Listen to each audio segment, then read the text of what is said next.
సోదర సోదరీమణులకు నమస్కారం. ఆరోగ్యమే మహాభాగ్యం అన్నారు మన పెద్దలు. అది అందరికీ తెలుసు. కానీ దీన్ని ఆచరిస్తున్న వారు ఎందరు? ఆహారమే ఔషధం అన్నారు. ఇది కూడా అందరికీ తెలుసు. దీనిని అమలు చేస్తున్న వారు ఎందరు? సహజ సిద్ధమైన ఆహారం ఒక అడవులు మరియు రైతుల నుండి మాత్రమే వస్తుంది. ఏదైనా తినండి, మితంగా తినండి, సమయానుసారంగా తినండి. వానరంలా. మనం వానరం నుండి నేర్చుకోవాల్సింది చాలా ఉంది. వానరం సూర్యోదయానికి ముందే నిద్రలేస్తుంది. ఒక రోజుకు కావలసిన ఆహారంలో 100% మనం అనుకుంటే ఉదయాన్నే 50% ఆరగిస్తుంది.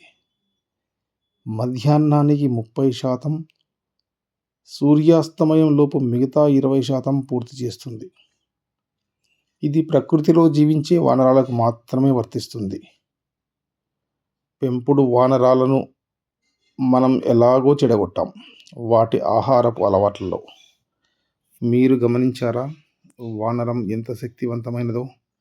దానికి ఎలాంటి షుగర్, బీపీ, థైరాయిడ్, గుండె జబ్బులు లేవు. అంతెందుకు, సహజంగా మరణించిన కోతి మృత కళేబరాన్ని మీరు ఎప్పుడైనా చూశారా?